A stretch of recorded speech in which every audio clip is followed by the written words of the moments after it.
Good evening. This is Akashvani. I'm Valsa Williams with the news at 9.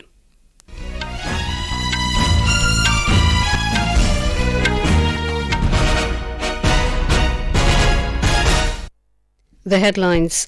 Bhajan Lal Sharma of BJP to be the new Chief Minister of Rajasthan. Diya Kumari and Premchand Bairwa named as Deputy Chief Ministers. Prime Minister Narendra Modi inaugurates Global Partnership on Artificial Intelligence Summit in New Delhi, says India is committed to responsible and ethical use of artificial intelligence. Rajya Sabha passes bill regarding appointment and term of office of the Chief Election Commissioner and other election commissioners.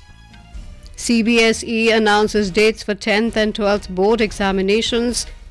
At least 23 security personnel killed in a suicide bomb attack on a security checkpost in Khyber Pakhtunkhwa province of Pakistan.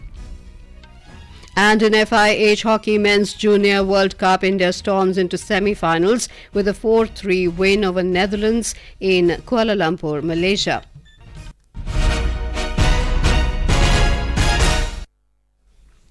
Bhajan Lal Sharma will be the new Chief Minister of Rajasthan. His name was proposed by former Chief Minister Vasundhara Raje and seconded unanimously in the BJP Legislature Party meeting in Jaipur this evening. Senior BJP leader Rajnath Singh, Vinod Tavade and Saroj Pandey were present in the meeting as observers. Briefing the media after the meeting, Rajnath Singh said Vidyadhar Nagar MLA Diya Kumari and Dudu MLA Premchand Bairwa will be Deputy Chief Ministers. Bhajan Lal Sharma Rajasthan Bharatiya Janata party विधायक दल के सर्वसम्मत नेता निर्वाचित हुए और मैं आश्वस्त हूं भजन लाल शर्मा के नेतृत्व में यह राजस्थान तेजी के साथ प्रगति के पथ पर आगे बढ़ेगा। 2 उप मुख्यमंत्री होंगे, दिया सिंह और दूसरे Premchand Bairwa. Mr. Sharma has been elected from Sanganer constituency and hails from Bharatpur. A report. As expected, a new face has been elected as the leader of the BJP Legislature Party. First time elected MLA Bhajan Lal Sharma left behind many prominent leaders in the race of Chief Minister and became successful in reaching to the chair of Chief Minister. Mr. Sharma has been active in politics for the last 35 years and started his political career as Sarpanch in Bharatpur district. He has served the party organization for a long time. By selecting 3 youth faces for Chief Minister and Deputy Chief Ministers, BJP has given the message of generational change in the state. Jitendra Dwivedi, Akashvani News, Jaipur. In Madhya Pradesh, Chief Minister designate Dr. Mohan Yadav and his cabinet colleagues will take oath tomorrow. Prime Minister Narendra Modi and other senior BJP leaders will be present at the swearing-in ceremony. More from our correspondent. The swearing-in ceremony for the Chief Minister of Madhya Pradesh will be held tomorrow at 11:30 a.m. at Motilal Nehru Stadium, Bhopal. Prime Minister Narendra Modi, Union Home Minister Amit Shah, BJP National President JP Nadda, other party officials, union ministers and chief ministers of other states will participate in the ceremony. Some MLAs can also take oath along with the Chief Minister. The party leadership is discussing the number of cabinet colleagues to take oath. Meanwhile, BJP State President Vishnu Datta Sharma took stock of the preparations at the venue today. Sanjeev Sharma, Akashvani News, Bhopal. Prime Minister Narendra Modi today said that India is committed to responsible and ethical use of artificial intelligence (AI). Addressing the Global Partnership on Artificial Intelligence Summit at Bharat Mandapam in New Delhi this evening, Mr. Modi stressed that artificial intelligence is for social development and inclusive growth. He said trust on AI will rise if ethical, economic and social concerns are addressed. AI के प्रभाव से वर्तमान और आने वाली पीढ़ियां कोई भी छूटी नहीं है। हमें बहुत सतर्कता के साथ, बहुत सावधानी के साथ आगे बढ़ना है। इस समिट से निकले विचार, इस समिट से निकले सुझाव पूरी मानवता की जो मूलभूत मूल्य है उसकी रक्षा और उसको दिशा देने का काम करेंगे। The Prime Minister said India is witnessing an artificial intelligence innovation spirit.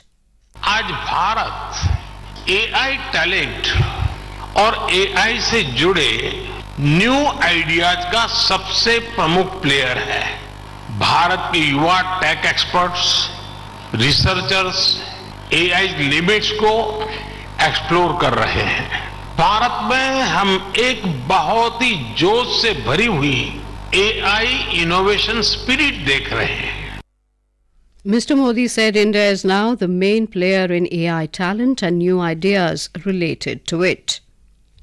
The Rajya Sabha today passed the Chief Election Commissioner and other election commissioners' appointment, conditions of service and term of office Bill 2023. According to the provisions of the bill, the CEC and ECs will be appointed by the President upon the recommendation of a selection committee. The selection committee will consist of the Prime Minister, a Union Cabinet Minister and leader of opposition or leader of the largest opposition party in the Lok Sabha. Replying to the debate on the bill, Law and Justice Minister Arjun Ram Meghwal said a clause has been added in the bill regarding the protection of CEC and ECs.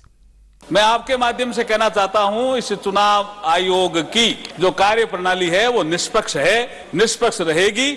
सरकार भी निष्पक्ष रखने के लिए प्रतिबद्ध है। नरेंद्र मोदी जी के कालखंड में जितनी भी संस्थाएं वो निष्पक्ष तरीके से काम करें, इसके लिए हम प्रतिबद्ध हैं। The opposition walked out from the Rajya Sabha during the discussion on the bill. The number of medical colleges has increased by 82% in the country. Minister of State for Health, Dr. Bharati Praveen Pawar, stated this in a written reply in the Rajya Sabha today. She said the number of medical colleges has increased from 387 in 2014 to 706 this year. The government today said around 54 crore 68 lakh permanent account numbers PAN have been linked with Aadhaar till June this year. In a written reply in the Rajya Sabha, Minister of State for Finance Pankaj Chaudhary said no PAN is deactivated for the reason of non-linking with Aadhaar. The Lok Sabha today gave its nod to the first batch of grants for supplementary demands for 2023-24 and demands for excess grants for 2020-21. Replying to a discussion on the demands, Finance Minister Nirmala Sitharaman highlighted the various measures taken by the government to boost the economy and to reduce fiscal deficit while taking steps for the welfare of the poor.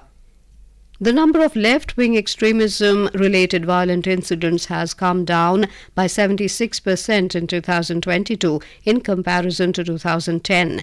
Minister of State for Home Nityanand Rai said this in a written reply in the Lok Sabha. He said the number of deaths of security forces and civilians has also reduced by 90%. This is Akashvani giving you the news. For quick news updates round the clock, follow us on our Twitter handle at AIR News Alerts. The Central Board of Secondary Education CBSE today released the date sheets for Class 10th and 12th Board Exams 2024.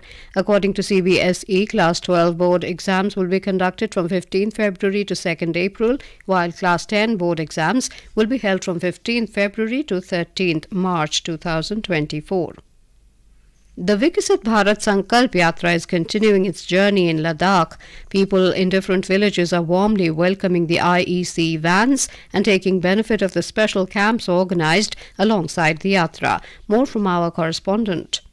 Officials from various departments, including agriculture, rural development, health and social welfare, along with representatives from other departments, actively participated in the events, providing on-the-spot assistance to the people. Talking to Akashvani, one of the beneficiaries during such an event expressed happiness for the welfare initiatives of the government. इस programme में गांव में बनाने से गांव वाले को सारा काम आसानी से बन जाता है। यहाँ पे इलेक्शन कार्ड, आधार कार्ड और बीपी चेक, शुगर चेक सब यहाँ पे बन जाता है बिना खर्चे का। In the Zanskar subdivision, training programs were also organized along with the VBSY, emphasizing the means and methods of natural farming. The experts talked about welfare schemes with respect to agriculture sector and encouraged people to take maximum benefit of such schemes and initiatives. People thanked the government for organizing awareness and welfare programs in the remote areas of the Union Territory. Muzaffar Wani, Akashvani News, Leh, Ladakh. Andhra Pradesh Governor S. Abdul Nazir participated in Viksit Bharat Sankalp Yatra program held at Galayagudam village of Dendaluru Mandal in Elluru district today.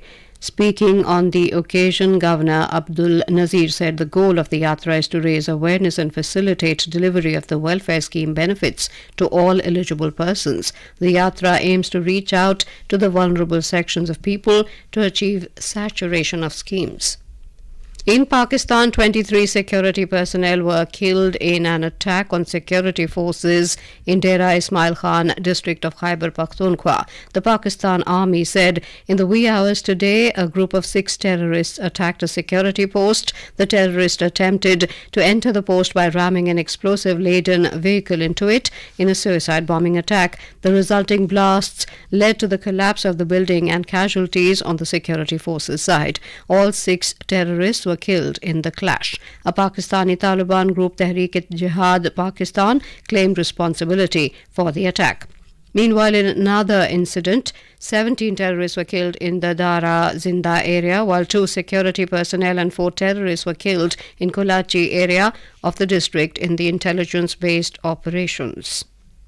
The Islamabad High Court today acquitted former Pakistan Prime Minister Nawaz Sharif in the Al Azizia steel mill corruption case. 73-year-old Sharif was sentenced to 7 years in jail and imposed a heavy fine by an anti-corruption court in December 2018. The former Prime Minister has already been acquitted in the Avonfield case, in which he was convicted in July 2018 and sentenced to 10 years in jail. Russia today said any additional US aid to Ukraine will be a fiasco. The statement comes ahead of Ukraine President Volodymyr Zelensky's meeting with US President Joe Biden at the White House in Washington, D.C. later today to demand greater military support. Kremlin spokesman Dmitry Peskov said the tens of billions of dollars pumped into Ukraine did not help it gain success on the battlefield, and the new aid is also headed for the same fiasco. Zelensky's visit comes at a critical moment in U.S. congressional negotiations for emergency aid to Ukraine. In men's cricket, India is facing hosts South Africa in their second T20 international at St. George's Park in Khyber. Today, South Africa won the toss and elected to field. India was 68 for 3 wickets in 7.4 overs when reports last came in. The first match of the 3-match series was abandoned even without the toss due to rain in Durban on Sunday. The third T20 will be played on Thursday. Surya Kumar Yadav is leading the men in blue, while Aidan Markram is leading the South African squad. India marched into the semi-finals of the FIH Hockey Men's Junior World Cup 2023 with a 4-3 win over the Netherlands in a thrilling quarter-final match at the National Hockey Stadium in Kuala Lumpur, Malaysia today. Aditya Arjun Lalage, Arejit Singh Hundal, Saurabanat Kushwaha and Captain Uttam Singh scored the goals for the Indian team, while Timo Boyers, Pepijn van der Heijden and Olivier Hortensius netted for the Dutch. India will play Germany in the first semi-final on Thursday. India's industrial production growth rose to a 16-month high of 11.7% in October against a contraction of 4.1% in the same period last year. Factory output is measured in terms of the index of industrial production. The data released by the National Statistical Office showed that the manufacturing sector's output grew by 10.4% in October 2023, while mining production rose 13.1% during the month. The Eastern Naval Command today organized outreach activities in various schools and junior colleges to enhance awareness of the Agnipath scheme. The team from INS Vishwakarma, Visakhapatnam engaged schools and colleges of various places and motivated the students to join the armed forces as Agniveer. And now, before we end the bulletin, the headlines once again. Bhajan Lal Sharma of the BJP to be the new Chief Minister of Rajasthan. Diya Kumari and Premchand Bairwa named as Deputy Chief Ministers. Prime Minister Narendra Modi inaugurates Global Partnership on Artificial Intelligence Summit in New Delhi, says India is committed to responsible and ethical use of artificial intelligence. Rajya Sabha passes bill regarding appointment and term of office of the Chief Election Commissioner and other election commissioners.